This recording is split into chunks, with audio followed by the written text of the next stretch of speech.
On the night of March 17, 1989, a rainy Friday in Salvador, Mariana Alves Ferreira, 32 years old, finished her shift at the Hospital Portuguese, where she worked as the head nurse in the pediatrics department.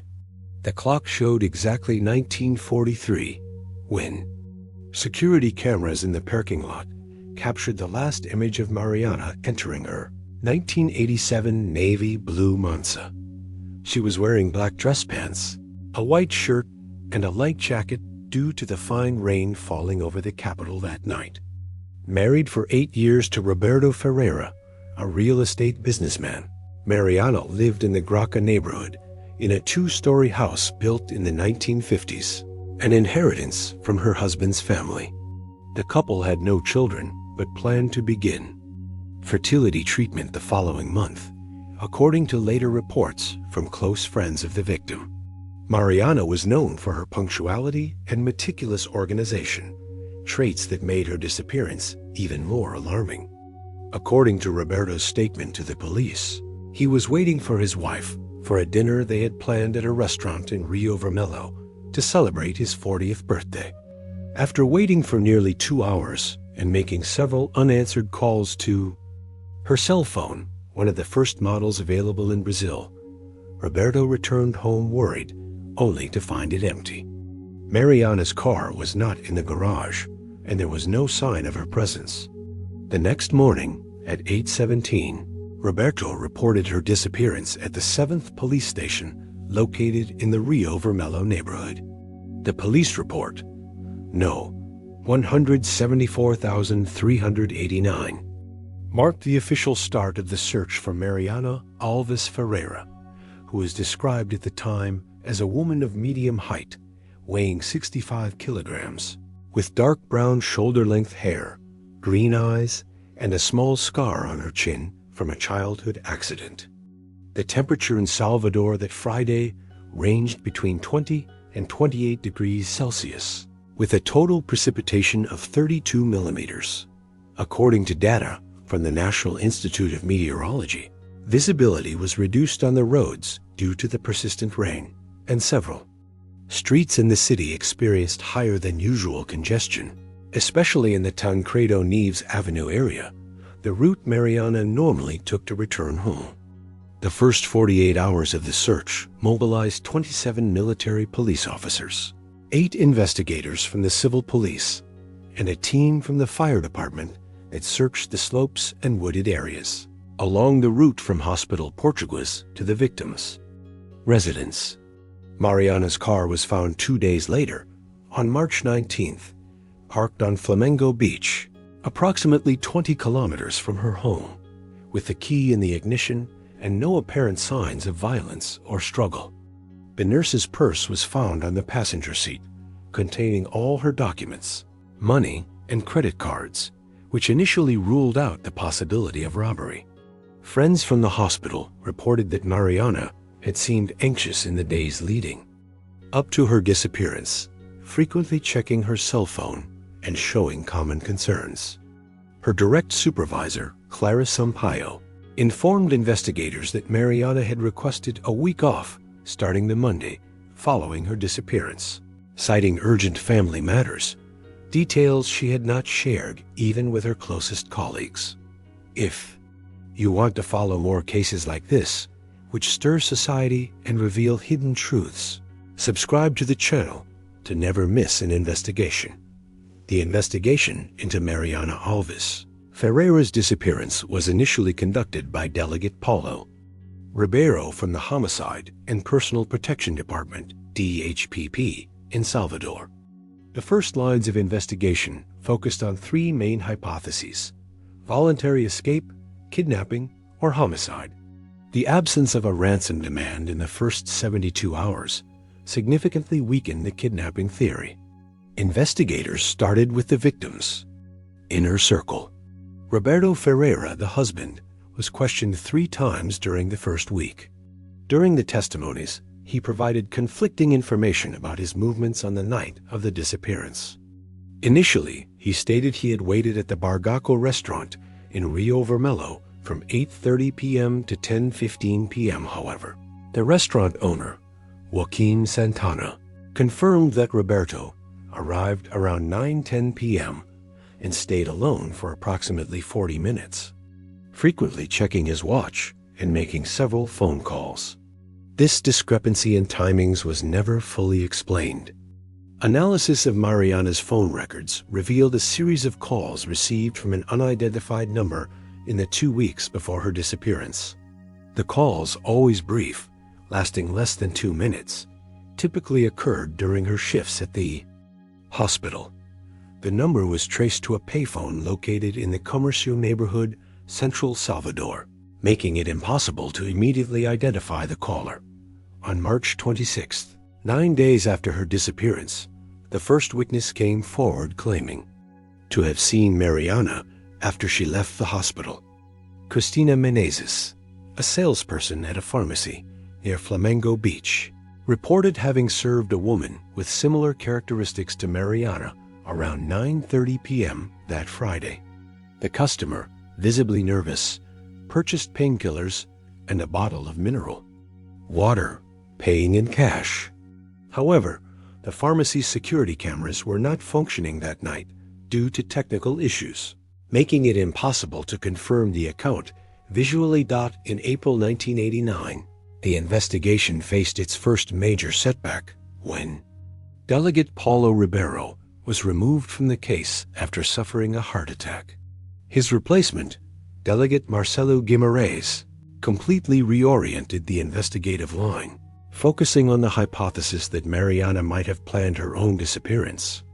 This theory gained traction when investigators discovered that the nurse had withdrawn 1,500 cruzados, equivalent to approximately 3 monthly salaries at the time, from her savings account 3 days before disappearing. Mariana's family, especially her parents, Carlos and Helena Alves, strongly protested this line of investigation.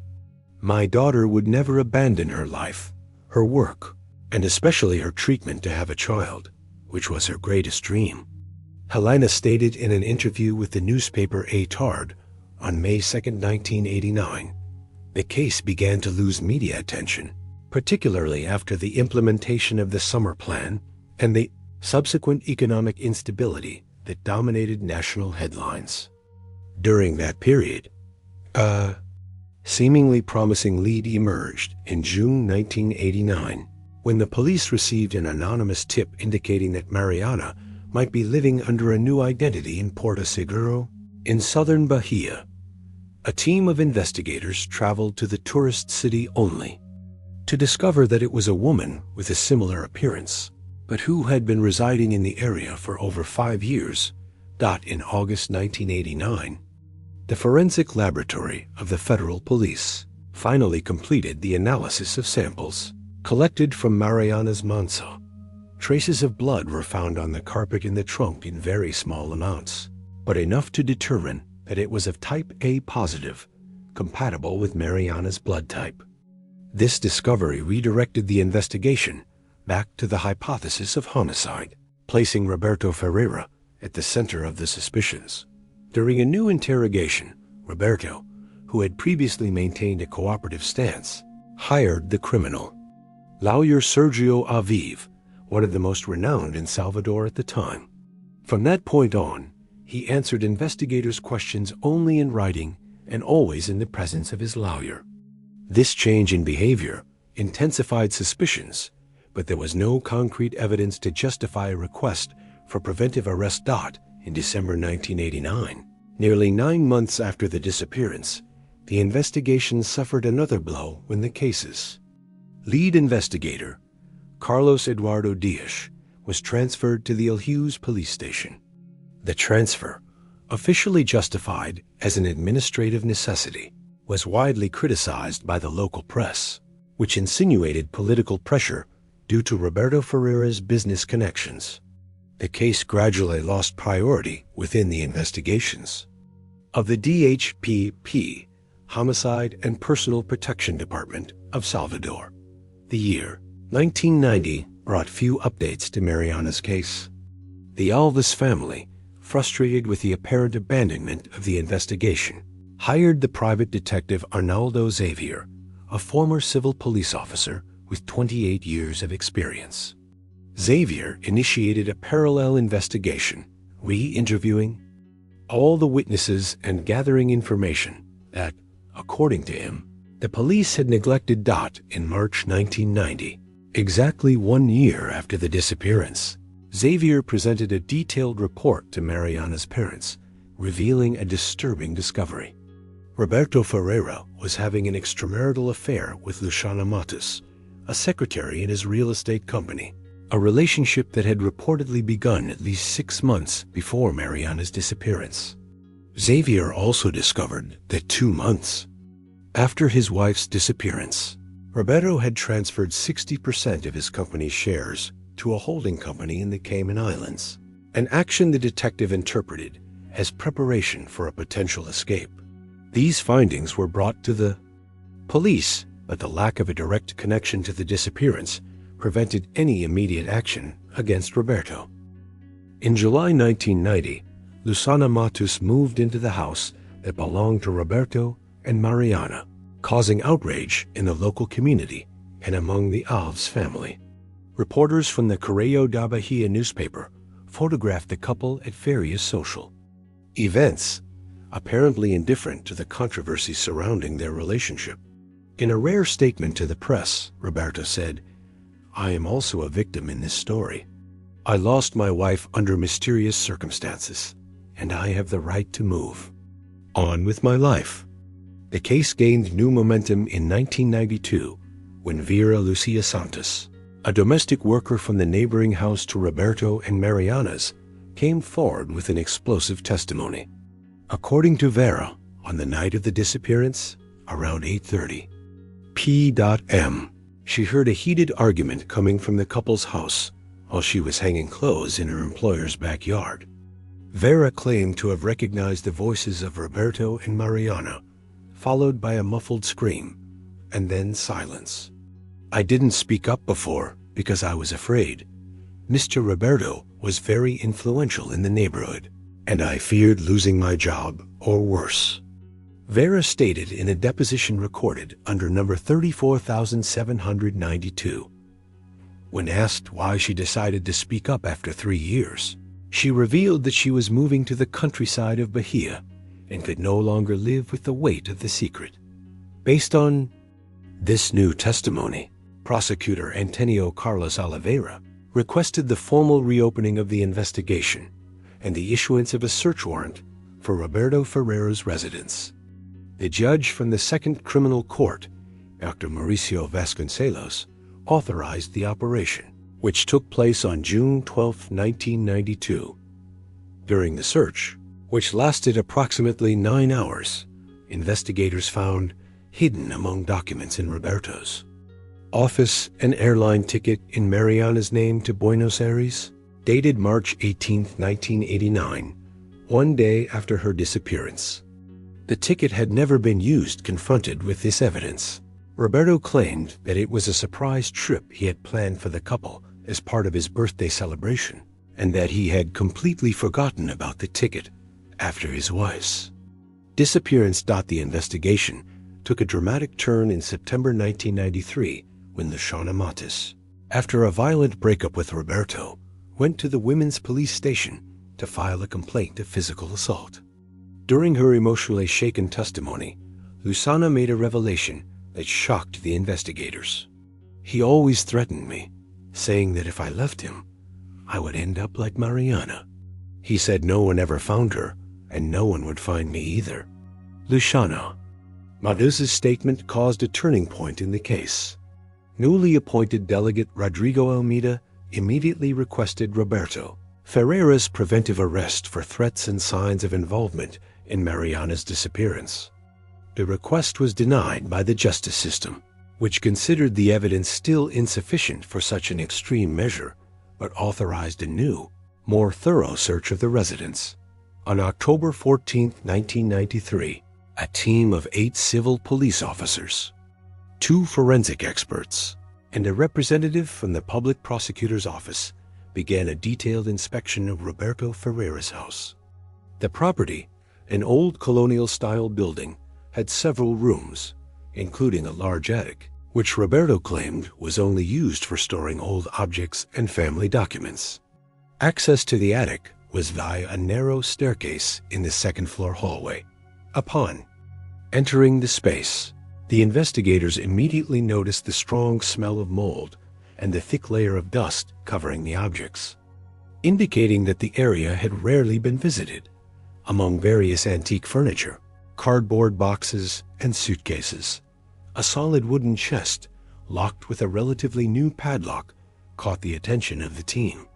When questioned about the chest, Roberto showed visible nervousness, claiming that it only contained old family documents and that the key had been lost years ago. The experts, noticing the inconsistency between the condition of the padlock and the claim that it had been locked for years, requested permission to force it open, which was promptly granted by the public prosecutor's representative present at the scene. At 3:43 p.m. that afternoon, the padlock was broken. The contents of the chest immediately caused horror and dismay. Wrapped in several layers of black plastic were human remains, including a skull with clear signs of trauma to the occipital region. Along with the bones, investigators found jewelry that was later identified by the family as belonging to Mariana, including her wedding ring and a sapphire brooch she had received as a gift from her mother. Roberto Ferreira was immediately arrested and taken to the police station, where, after 5 hours of interrogation and confronted with the evidence found, he finally confessed to the crime. According to his statement, transcribed in case number 7,084,593, he and Mariana had a violent argument on the night of March 17, 1989. The argument began when Mariana discovered his extramarital affair with Luciana and quickly escalated. In a fit of rage, Roberto struck Mariana with a heavy object, later identified as a bronze candlestick, causing her instant death. As reported in his confession, Roberto placed his wife's body in his own car and drove it to Flamengo Beach, where he abandoned it with the key in the ignition to simulate a possible robbery or escape. He then walked back to a point where he was able to call a taxi, returning home around midnight. In the following days, while the search concentrated on other areas, he transported the body to his residence during the night and temporarily hid it in an external storage space. When decomposition began to become evident, Roberto decided to take more drastic measures. Using knowledge gained from a medical course he had attended for 2 semesters in his youth, he dismembered the body and boiled the parts to speed up decomposition and tissue elimination. According to his confession, the entire process took approximately 1 week, always carried out during the night while the neighborhood slept. The resulting bones were then stored in the chest, which had been passed down through generations in the Ferreira family. Forensic analysis of the remains, conducted by the Nina Rodriguez Legal Medical Institute, confirmed that they belonged to Mariana Alves Ferreira through dental comparison with her records. The cause of death, consistent with Roberto's confession, was identified as severe cranial trauma. In 1994, Roberto Ferreira was tried for qualified homicide, corpse concealment, and procedural fraud. The jury, composed of 5 women and 2 men, deliberated for just 3 hours before declaring the defendant guilty on all charges. He was sentenced to 28 years in prison, to be initially served in the Limos de Brito Penitentiary in Salvador. Case of Mariana Alves Ferreira remains one of the most emblematic in the criminal history of Salvador, not only due to the brutality of the crime, but mainly due to the time it took for the truth to come to light. Nearly 5 years of anguish for the Alves family. A resolution was only possible thanks to the persistence of her parents, who never accepted the case's shelving, and the dedicated work of investigators like Arnaldo Xavier and later Delegate Rodrigo Almeida.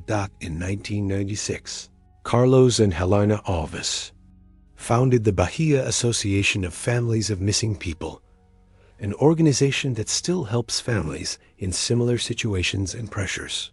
authorities to improve investigation protocols for missing persons cases.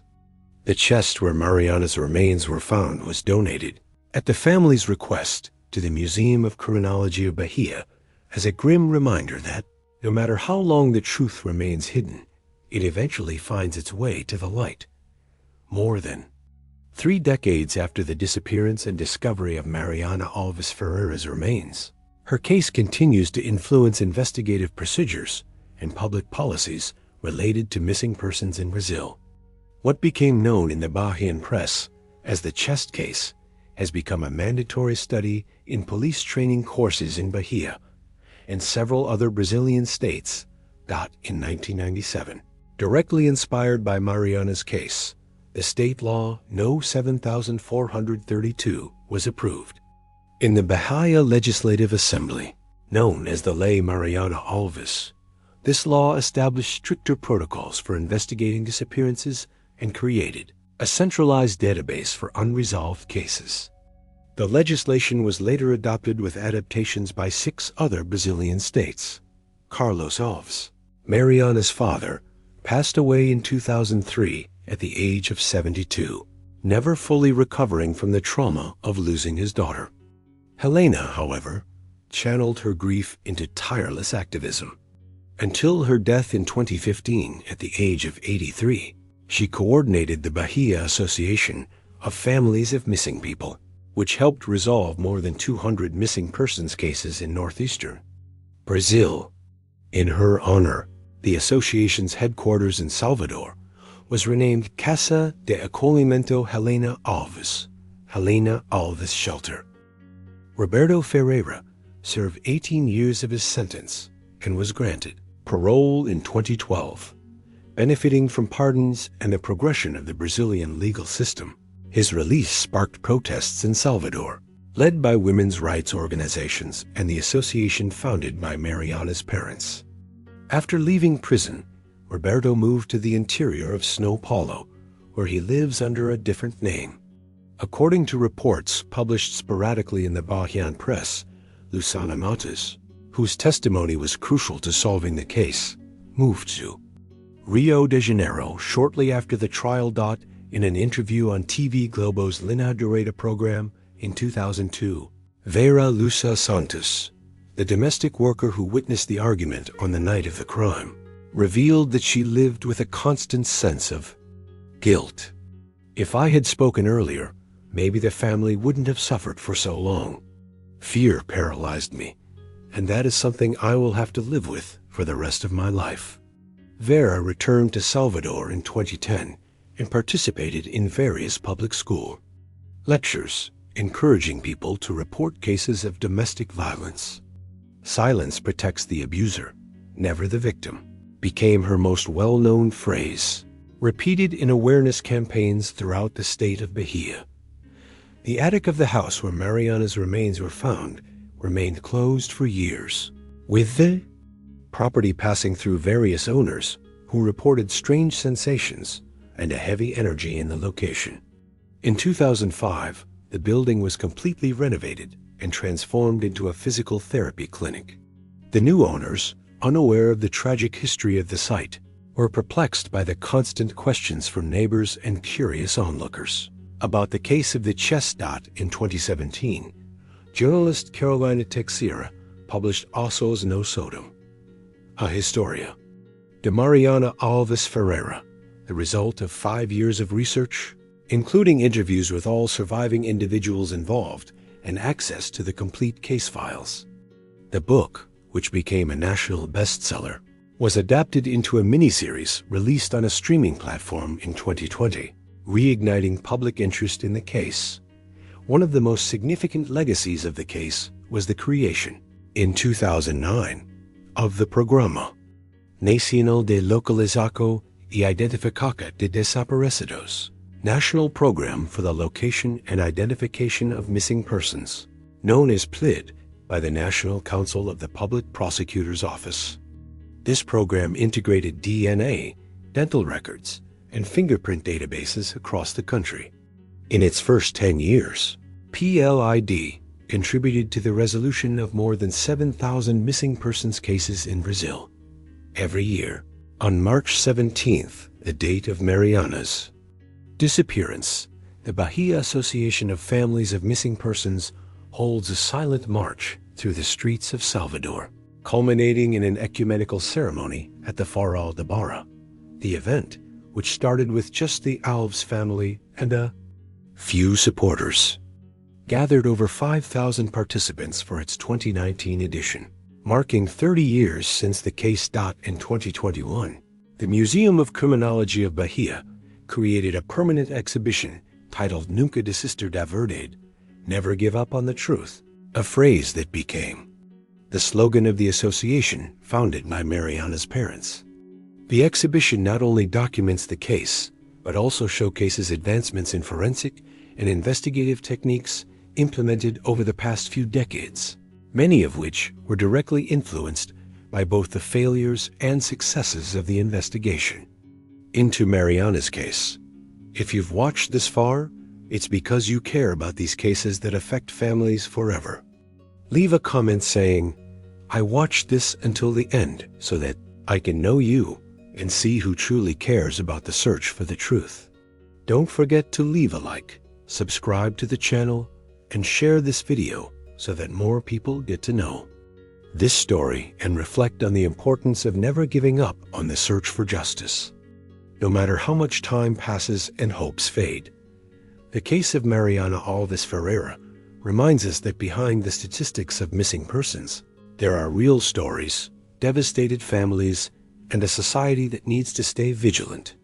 As Helena Alves used to say in her speeches, "As long as there is one person missing in this country, none of us can truly feel at peace."